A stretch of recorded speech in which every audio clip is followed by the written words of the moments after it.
Garston right over here.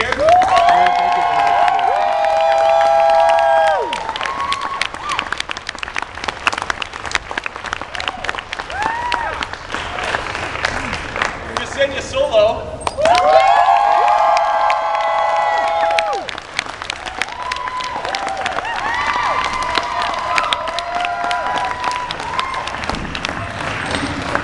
Casey, you ready? Oh my gosh. Just for you, Casey Holden.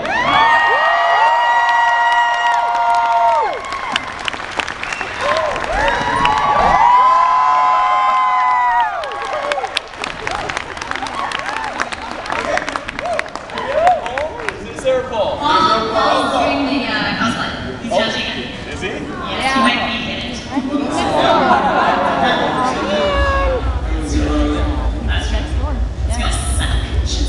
It's a windstorm.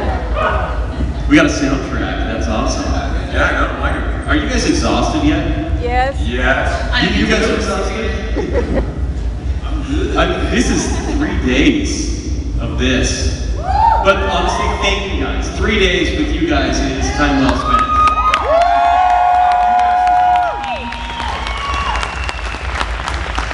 Greg, where's the beer you promised? Okay, we'll self-moderate and go get us beers. Come on. Well, you can live with it anyways. You know. You don't want Utah. What's your favorite? Okay. So, wow, we're really getting the woods. Can we get someone on sound? Come on, someone from locations. That's a heartbeat. That's how nervous we are right now. Yes, that's our unified heartbeat. Anyway, all right, questions. Okay, guys, I think this time, if that mic is working, we're going to take questions right there. So, You don't have a theme this time? well, what? You don't have a theme this time? A little bit, you know, like sort of, kind of. No pressure. Yeah. So, Are you not prepared? yeah. So this one is get personal with the cast of Lost Girl. Oh. So basically, just ask any question. Get personal. Stay personal. That's why Paul didn't come. He didn't want you guys to know about his habits.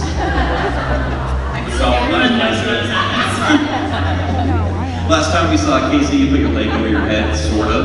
Sort of. What color of socks are you wearing today? I put it over my ear. Yeah, your ear. It's almost there. All right, so I'm going to dedicate most of the time to questions. We already got a few over here. Just real quick though, just because I want to get to know you guys a little bit more. I'll tell you when I go. I know a lot of you Go are get a line. They're online. Go get a so I line. kind of want to start with that one and find out who you support. You can plug away, please. Ksenia, I know you do first off. So do you mind taking a few minutes? Sure. I work with an organization called Stand for the Silent. Thank you, which much of you support and I appreciate so much.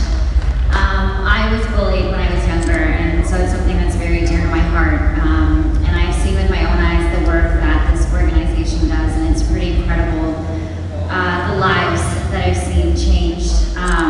So that's something that I'm very passionate about. I'm also passionate about spreading awareness about polio. And also that's a disease that affects little children. So I guess things that have to do with young people really touches a nerve with me. So yeah. How about you, Karsten? I actually support a charity that my brother started, and I'm so proud of him. He had a real idea. He met a refugee from this little town named Tembe in Africa, and in their conversations, he realized that the lack of education there was really holding back these youth and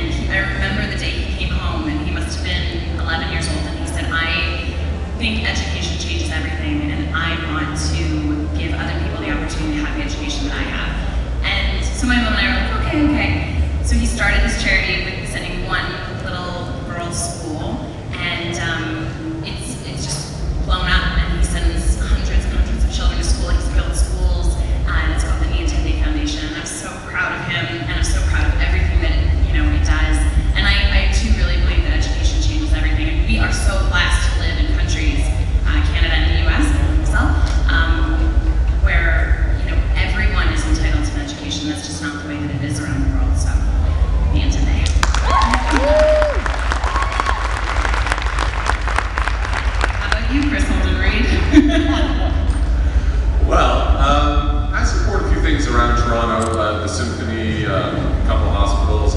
I'm involved with a sports charity, but because I used to be an athlete, so just helping young athletes achieve their Olympic dream.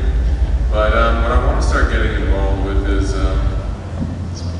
the environment. I'm really concerned, and it's like we only have this one planet, and we just have to start taking much better care of our mother. So I know there's many venues to go down, but we have to start getting government policies in place. We have to really start paying attention a lot more. So in the future, I'll be looking more at that.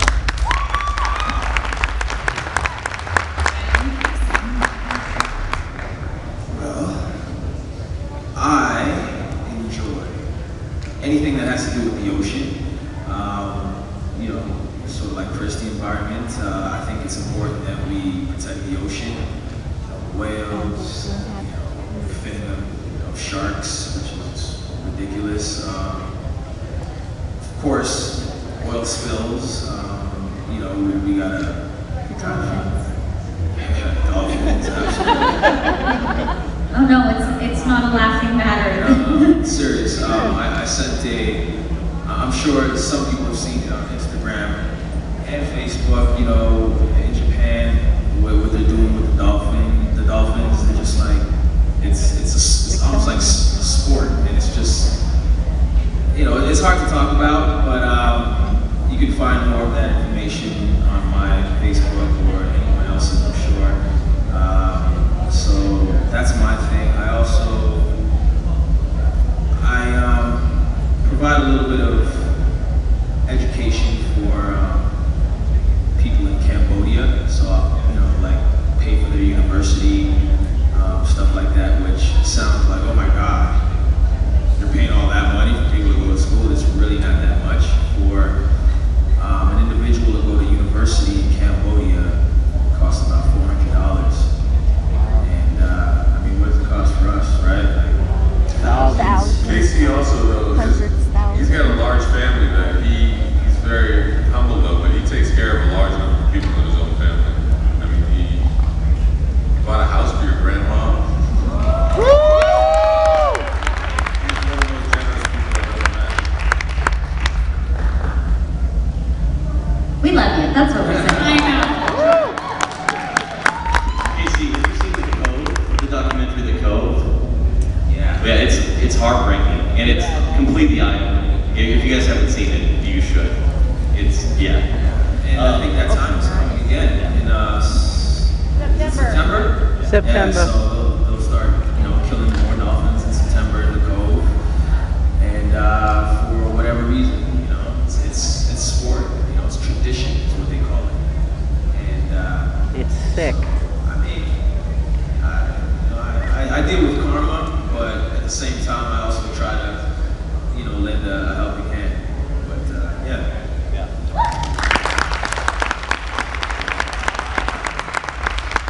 So I don't know if you guys missed it, but from what I hear, thanks for telling me, guys, in season 5, apparently Hale is going to be Lord of Valhalla, and Ksenia, Kenzie apparently is coming back as a crazy fae. Is that right? Is this yeah? People are asking. I have to say something. A crazy thing. It's a crazy fae. I think I'm crazy enough. No, I don't know. What's season 5? I don't. Where is this Lost World? So I can't hear you. That's what they tell me too. She said, My mouth is. like I said, I take pride, so if anyone wants to know, People will do it. All right, so we've got a few questions already, so let's get started. Feel free to tell them your name just so you can get to know them a little better. Well, I have signatures from all of you. I gave you a nice compliment when I came up and met you for the first day. But my question is, Kenzie's character, what influence is that on the Fae world, being that humans are food or slaves in the Fae world? And what has her character impacted on your character in the show? So Kenzie, how do you feel you affect the Fae world? And then for everyone who is Fae, how has Kenzie That's an interesting question because for so long now, Kenzie has felt so out of place in the Fae world and has tried so much to be one of them and to feel as strong and powerful as them, and obviously that didn't work. So in terms of, in her mind, how she affects the Fae, I think to her, she just feels very helpless and feels like she'll never be a part of the group, a part of the team. But from Ksenia's point of view, how Kenzie has affected the Fae, I think there's a lot of things that Kenzie has taught everyone. Maybe that would be easier for the other characters to answer that. I'm sure they would have a better answer. I always took like Ksenia's or Kenzie's part to, you know, when Bo's whole thing is that she's the hero for humanity in the Fae world, and the love and the relationship that Kenzie and Bo share. I mean, Dyson's one of the old world sort of Fae, and he doesn't really care about humans at all in the beginning. But this young woman that comes into their group of friends, really, you know, he learns to love and respect her, and so I think that's, I don't know, from Dyson's point of view, that's the great lesson that she teaches. Is, hey, humans aren't just food. They're really cute, cuddly pets too. Occasionally they'll get your back or steal you. Occasionally they'll give you your love back, okay? So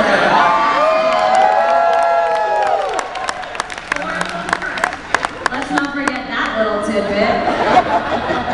She's awesome. She brings that breath of fresh air to the Fae world, and she ruffles the feathers of tradition, which is really interesting. And that's what I hear loves her. Mr. Clinton. I feel the ghost of like dead dolphins shaking up. He's clearly Oh my God. Too soon. Dead dolphins aren't much fun at all. That's the thing about people, Kris. If you get rid of one, you have to get rid of both. So that was the call today. Meat, chop meat. What was he saying? Oh, that he likes to slaughter baby animals. He didn't actually mean that. Yeah, he did. I feel like Kenzie, you know, I thought it was interesting to think about Tamsin having so many lives and coming back as a child in previous lives, and how parents can really, obviously we're all part nature, but also part nurture. And so in season 3, we saw her at the end of a life where she had probably been parented by someone very different.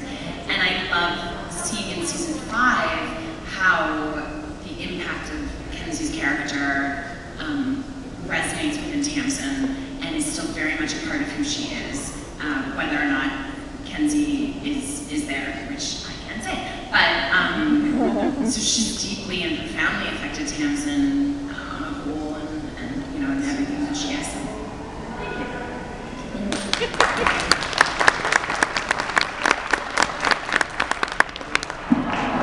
Because dead dolphins aren't much fun.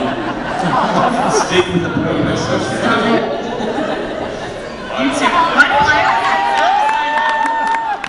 Paul's not here, he's gotta take his money. My voice carries, it's alright.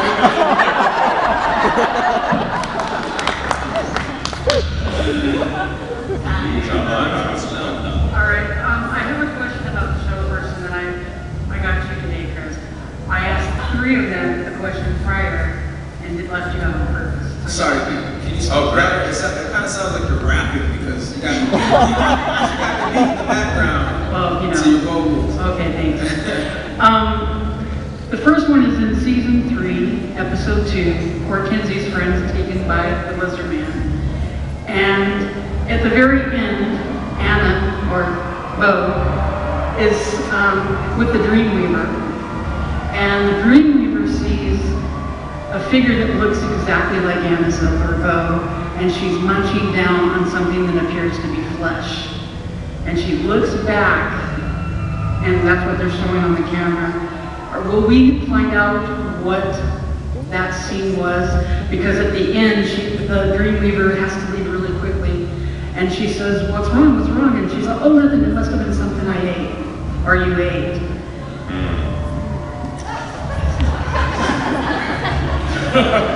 I'm having one of those Star Trek conventions moments. Do you remember an episode like 427? I don't recall. Do you guys recall that? Like what that means? Where'd you just figure it out? Where she's like, munching. Yeah, I got that. She's eating some strange meat. Well, the reason I asked is Dead dolphins are It was dolphin flesh, you're right. Well, the reason I asked is when they show, in the show in season 4, there's a clipping that they show in an old newspaper when Bo is at the house with the family. And in it, if you take a snap of it and blow it up, it says that there was, I'm a fanatic, you guys know that, a stalker. And it talks about 3 teenage kids that are down by the lake, and the woman is eating flesh of a human. So I didn't know if they were going to correlate that together. I was like, wow. You learn something new every day. Yeah, a lot of times our... Casey, are you looking that up right now? I'm gonna call J5. Like, a lot of times our set deck people will sort of, as a joke with us, we were in a locker room and they had the names on the lockers, and they were the names of the writers and the producers and that sort of thing. So sometimes it's just that, but sometimes I had a book in the last season that I was reading, and they'd written everything out, and it was perfect, and very detailed and very specific. So I don't know if I asked James.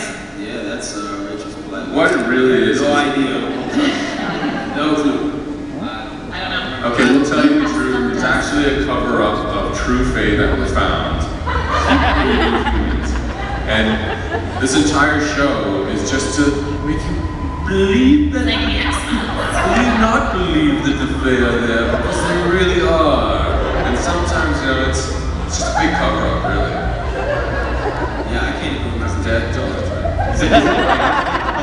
Kris over there? Do you write fanfic for Lost Girl? What? Do you write fan fiction for Lost Girl? It's not fiction. Okay. Jesus.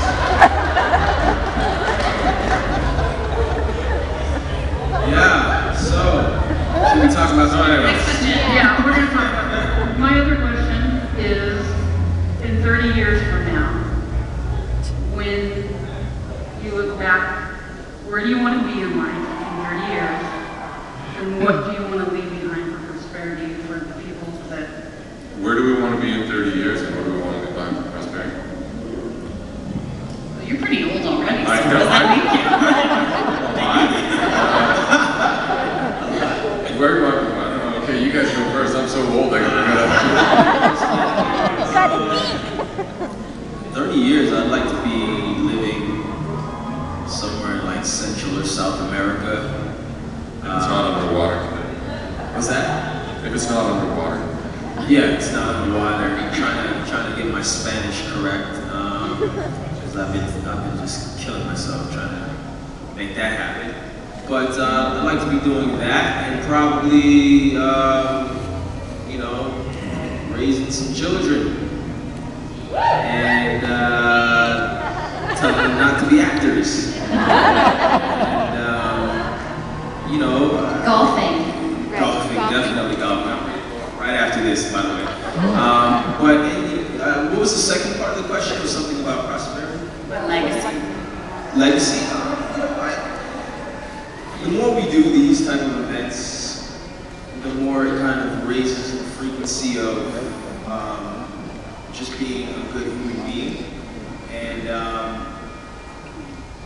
well, I would just love to leave behind, you know, like a trail of love, really, just, you know, and just having just having people, just uniting people. Like I want people to say, hey, yeah, you know, this is my best friend, and we met because of, you know, this show or this actor, in case of Collins, whatever the case is, and just, you know, just have that kind of connectivity, you know, that sort of, that tissue that holds people together. So that's what I want to leave behind, if that, you know, makes any sense to you guys.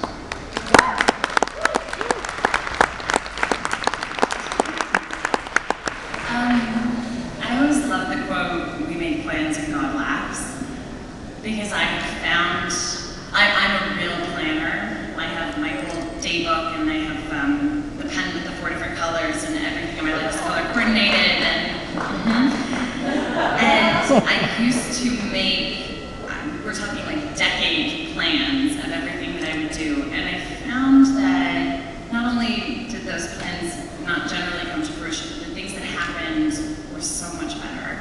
So, to be perfectly honest, I just really hope in 30 years to be fulfilled and to be surrounded by people whom I love and who love me, and to be actively playing a role in the world that makes it better. And whatever that is fine, whether it's acting or something else, another adventure.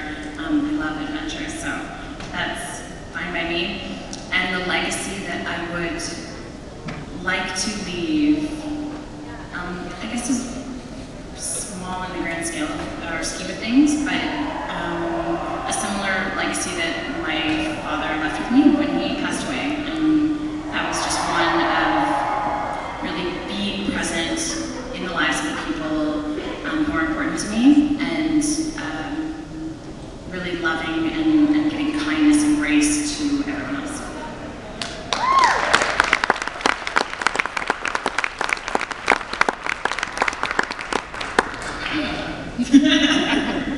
That was a really beautiful answer. Can I just steal that one from you?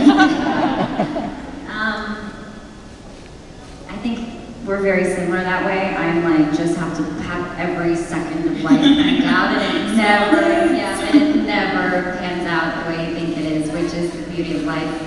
And I think the older I get, the more I realize that at the end of the day, nothing really matters except the people that you love and your family and the people that you surround yourself with and how you treat them and how they treat you, and just finding happiness in like every second of life, no matter what you're going through, what you're dealing with. So I think that's something that lately I've really been thinking about. So I don't know where I want to be in 30 years. I know I want to be happy. I know I want to be creatively satisfied, because without that, I just can't be sane. And I think the legacy that I'd like to leave behind, God, it's a hard question. You know, I don't have to think about this, Kris. Why don't you take this one? With this very dramatic music in the background. Just for you. I want to be spearheading the cyborg movement as a volunteer on my marijuana grow up, surrounded by my 100 genetically modified grandchildren, who are all ready to surf on the tsunamis that are coming in from the melted global polar caps, as I'm high riding my longboard with my metal limbs. And extra flotation points, because I can't float anymore.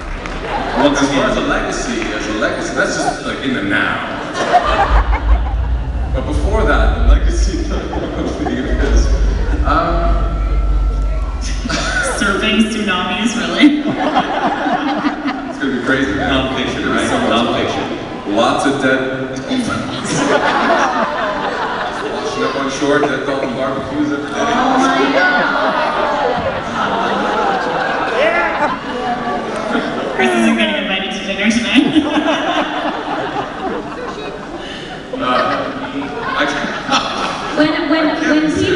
When people think of Kris Holden-Ried, what do you want them to? You already have a beautiful legacy. There's nothing. My legacy will be my child, Skylar, who will save the world.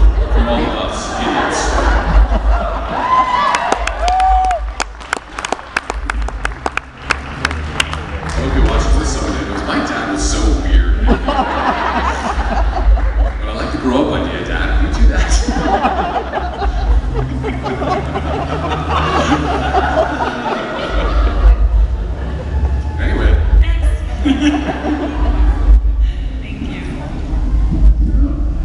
Hi there. Hi there. Hey, didn't quite get to ask this question on the panel yesterday. But first let me just kind of take a moment, and I hope you extend this to those of you that couldn't be here this moment. But I'd like to thank you for all the work that you put into telling a wonderfully entertaining story that, gives us the opportunity to think and, kind of enjoy the environment. Thank you. Finally, someone said it. Gosh, I've been waiting for that forever. I think Time to go everyone here home. will agree it's a great show and it's a whole lot of fun. Thank you. Now, I am curious, you will have your own perspectives that are, obviously unique to you that we won't have, about the show. Now, ideally, if we could kind of disclaimer this and keep this away from things that have already been exercised. I'm interested in anything that you think hasn't been tapped or isn't currently being tapped that could potentially be a powder keg as far as in the story, some kind of tension that's just kind of sitting there brewing under the surface. I'm looking to dodge spoilers, but I figure there may be something you're aware of. There were a few things I felt could be developed specific to Tamsin, and in discussions with the writers coming back, actually they touched on